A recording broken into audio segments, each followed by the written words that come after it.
Los domingos son de el asado o las pastas, la familia o los amigos. Y de Falta en Vido, el magazine de los domingos. Bien, estamos de vuelta para encarar ya lo que es la segunda hora de este magazine, esta mañana de domingo por Radio M para 13 emisoras. Para toda la provincia estamos, como siempre, haciendo un nuevo magazine. Y el momento de hablar de la educación, para ello vamos a convocar a un dirigente gremial que ha tenido mucha actividad en la semana. Sí, porque el pasado lunes 4, de abril, en Argentina se desarrolló un paro de docentes que involucró distintas organizaciones gremiales del país, y por eso estamos en contacto con José Testoni, dirigente de la Central de Trabajadores Argentinos y de ANSAFE Provincial. Buen día, José, ¿cómo estás?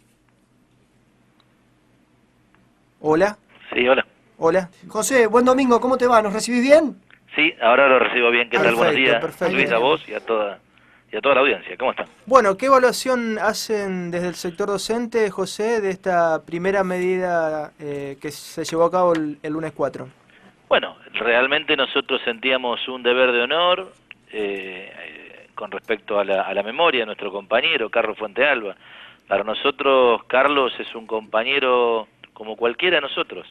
Militó orgánicamente en un sindicato docente, fue profesor, se construyó de abajo, un hombre muy humilde a lo largo de su vida, muy militante, con su compañera de toda la vida militante, con hijos que iban a la escuela pública y en el marco de una actividad que había definido el sindicato por las balas asesinas del cabo Poblete, pero por las órdenes de un gobierno provincial que ordenó reprimir sistemáticamente a la manifestación docente, que era pacífica, muere. Por lo tanto, la muerte de Carlos es un poco la muerte de una parte de todos nosotros. Por lo tanto, ahí claramente nosotros no somos de olvidar, somos docentes y no vamos a, esta no va a ser la excepción. Y creemos que acá el crimen de Carlos tiene que ser, tiene que tener justicia, su memoria tiene que descansar en paz.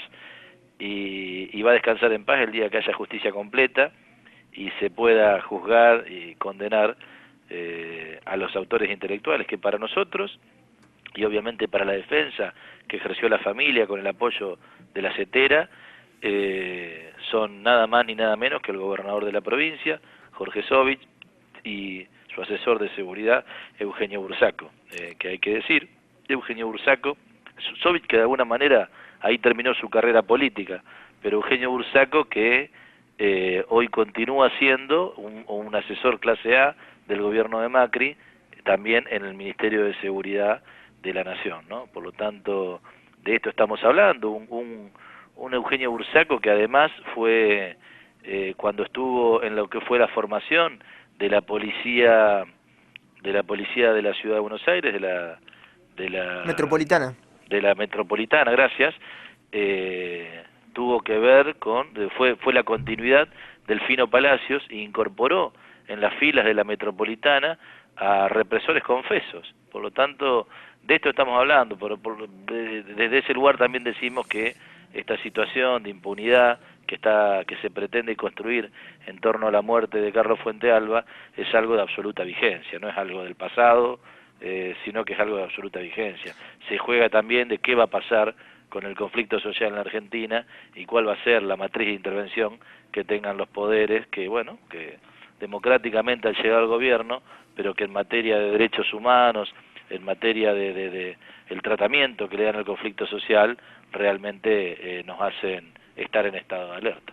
Además de, reclamar por la memoria y por justicia, en el caso de Carlos Fuentealba, José, también me imagino que hubo reclamos puntuales sobre la situación actual de la educación en Argentina. Sí, priorizando y jerarquizando los problemas, porque todos sabemos que lleva tiempo resolver la multiplicidad de problemas que tiene el sistema educativo, nunca es de un día para el otro, hay que ver una gestión nueva, pero claramente decimos que hay situaciones que ya tendrían que tener intervención de nación.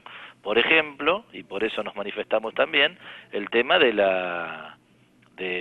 los equipos socioeducativos, todo lo que son los programas socioeducativos nacionales.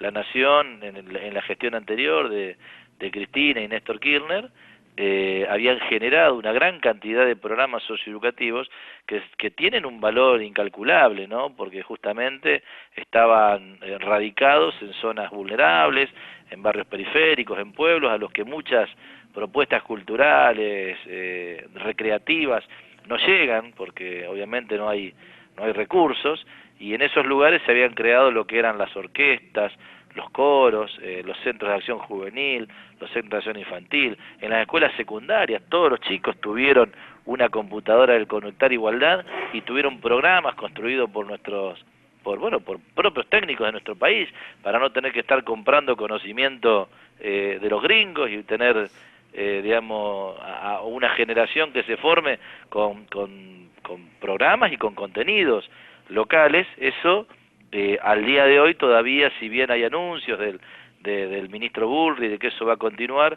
en los hechos eso todavía no sucedió y nos preocupa muchísimo, y sentimos que es una pérdida de patrimonio gigantesco. A veces estas cosas no se entienden tanto porque pareciera hay un patrimonio que tiene que ver con lo intangible, ¿no? Con todo eso, primero que de la mano de esta no continuidad de los programas socioeducativos nacionales hay una inmensa cantidad de trabajadores que perdieron su empleo, pero además están perdiendo programas valiosísimos y hasta cuestiones materiales concretas, porque se han distribuido computadoras, instrumentos musicales, herramientas de trabajo, se han repartido muchísimas cosas para estos programas que son importantes, que son de gigantesca utilidad para muchas comunidades, y al día de hoy todavía no está definida la continuidad. También reclamábamos por esto, y en tercer lugar también reclamábamos por los conflictos pendientes en las provincias, que bueno, que fruto de que los gobiernos no se avienen a resolver en la paritaria por vía del diálogo, los trabajadores nos hemos visto condenados a tener que resolver con planes de lucha, con paros y movilizaciones, la salida del conflicto. Concretamente estamos hablando de la provincia de Santiago del Estero, de la provincia de Mendoza, también de Tierra del Fuego y Santa Cruz, entre otras, ¿no? Y Jujuy, de alguna manera también, que exigimos que el gobierno nacional intervenga en esto para que no se sigan sosteniendo en el tiempo estos conflictos que obviamente perjudican a comunidades que, bueno, solos no van a poder resolver esta situación. Desde la CETERA nosotros estamos absolutamente abiertos a participar si hay voluntad de recuperar el diálogo, pero está claro que la cerrazón de los gobiernos provinciales está impidiendo la solución de estas provincias, y bueno, y creemos que ya es hora de que el gobierno central intervenga y acerque propuestas y siente en una mesa a los trabajadores y al gobierno hasta encontrar en una solución. Si no, los que se perjudican son los chicos y también los trabajadores, ¿no? Así que también reclamábamos por eso.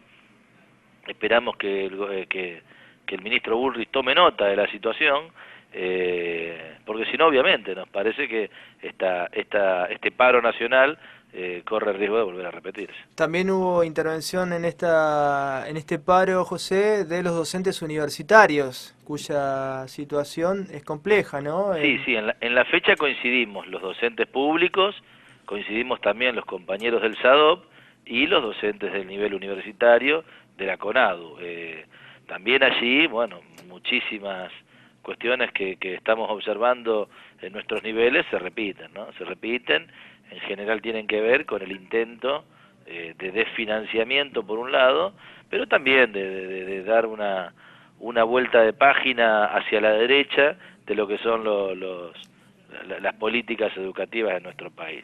Eso nos preocupa, ¿no? Porque no siempre es solo un problema de recursos. El tema de Conectar Igualdad, además hay otros intereses. Cuando se intenta cerrar Conectar Igualdad es porque se está buscando que, bueno, claramente, que no se desarrolle la industria nacional de los programas, de todo el tema informático, y se está trabajando a favor de corporaciones multinacionales que están muy preocupadas por el crecimiento de Argentina en esa materia en todos estos años. Y también de algunas empresas locales, como Clarín, que pretenden vender empaquetado lo que nuestro Ministerio de Educación hacía sin publicidad, bueno, obviamente invirtiendo en la producción de contenidos, pero eran contenidos que no tenían virus, que tenían que ver con software libre, que tenían que ver con la capacidad de creación de los técnicos nacionales, y de eso hoy pareciera que se está, obviamente, digamos, eso desde la perspectiva de algunos hay que desarmarlo porque están arruinando el negocio de pocos, ¿no?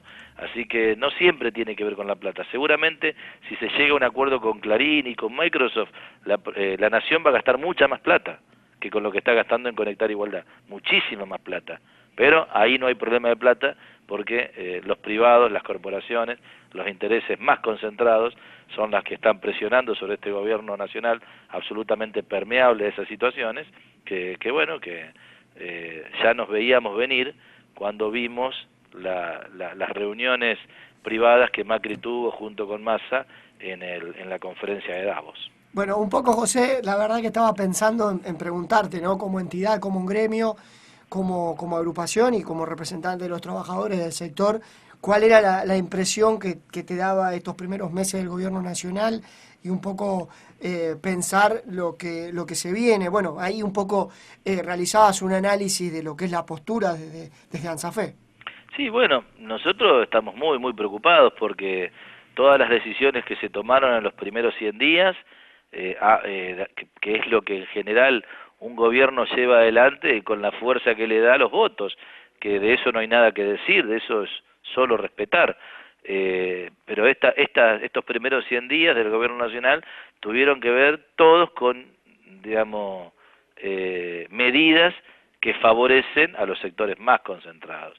Nosotros no tenemos problemas con los pequeños productores, inclusive de soja, que es un monocultivo, que todos sabemos que es pan para hoy, hambre para mañana, pero el problema es la cantidad de dinero que se ahorraron de tributar las 5 o 6 cerealeras más grandes del país, en general todas transnacionales, y los sectores, bueno, que concentran mayoritariamente este negocio, digamos, lo mismo el tema de mineras, lo mismo el tema de exención a algunos impuestos que son hasta emblemáticos, como por ejemplo la exención del impuesto al champán, o a los autos de alta gama, o a artículos suntuarios como una moto de agua, digamos. Creo que eso es una cachetada a trabajadores que tributan por el impuesto a la ganancia, por ejemplo, o que tributan con tasas municipales o con el IVA. La verdad que es una bofetada que de alguna manera habla a las claras de la impronta de este gobierno, ¿no? En el que no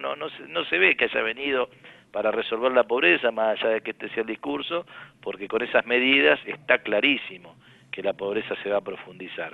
Por lo tanto, si se desfinancia el Estado, si no hay políticas contracíclicas, si no se favorece la generación de empleo, si no se cierra de alguna manera el tema de la importación indiscriminada de manufacturas, eso no reduce la pobreza.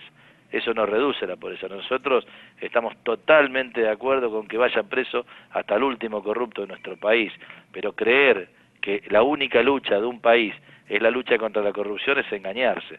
La lucha para que un país se desarrolle tiene que ver también con generar empleo, generar distribución, proteger el sistema previsional, ampliarlo todo lo que se pueda, mejorar los niveles educativos, mejorar los niveles de salud, esto, ¿no? Estar detrás de cada cierre de fábrica o de cada intento de cierre de una fuente de trabajo, hay que tener voluntad política para que eso no suceda, y eso uno no lo ve cuando hay un despido.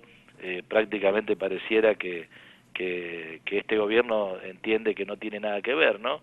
Que son las fuerzas del mercado y que defender el empleo es como intervenir en algo que no hay que intervenir, que esos son variables de la naturaleza, y eso ya sabemos cómo nos fue cuando se aplicaron esas recetas, porque los argentinos, por estas lógicas, ya hemos pasado, ¿no? Ya hemos pasado en la dictadura militar, algún poquito nos acordamos de eso, y muchos más nos acordamos de lo que fueron los 90, donde se aplicaron estas políticas neoliberales y trajeron consecuencias nefastas en materia de pobreza, de empleo, bueno, de soberanía, que costó muchísimo tiempo recuperar. Nosotros esperamos que más allá de las improntas de los gobiernos y de cierta manera las características y el pensamiento que ronda, digamos, su plataforma, no se juegue con el empleo, no se juegue con el trabajo de los argentinos, ni con la mesa de los argentinos, ¿no? Eso realmente nos está preocupando muchísimo, muchísimo, y bueno, junto creo que si se nos pregunta qué vamos a hacer, y nosotros desearíamos, como lo estamos tratando de garantizar en la ciudad de Santa Fe y en la provincia, que las centrales sindicales de una manera unitaria, más allá de las diferencias y de los conflictos que hemos tenido, que no nos negamos, pero que nos juntemos para defender los puestos de trabajo, para defender, bueno, que obviamente estos sectores tan abusivos como los sectores de la comercialización de elementos de primera necesidad, los supermercadistas que están en el gobierno, no puedan seguir con este festín que obviamente lo vamos a pagar los trabajadores y los sectores populares con hambre, ¿no? Con hambre y con desocupación. Eso parece muy duro, pero es lo que está sucediendo. Nosotros podemos hablar en este tema de hacer balances de la primera etapa, de cómo los compañeros de las escuelas nos están planteando, los directores, cómo volvió a incrementarse en las escuelas el comedor escolar. El comedor escolar era algo que de a poquito, muy lentamente, porque ni siquiera al ritmo que uno quisiera que sea, de a poquito se iban anotando menos chicos, íbamos logrando que las familias recuperen la mesa familiar, algo tan importante, sentarse a comer con una abuela, sentarse a comer con una madre. Bueno, eso lamentablemente en estos días, los comentarios de los compañeros en distintos lugares de la provincia, es que los comedores se volvieron a llenar y a pedir ampliación de partidas, porque no está alcanzando para comer. José, esto no se puede negar. Te agradecemos este contacto, la verdad que has sido muy claro en todos tus conceptos, te vamos a volver a convocar para seguir de cerca estos temas, y bueno, mandarte un abrazo y que tengas un buen domingo. Bueno, muchas gracias a ustedes, y igualmente. José Testoni, de ANSAFE, dialogando con este Falta en Vivo, hacemos el Magazine por Radio M, que continúa con más.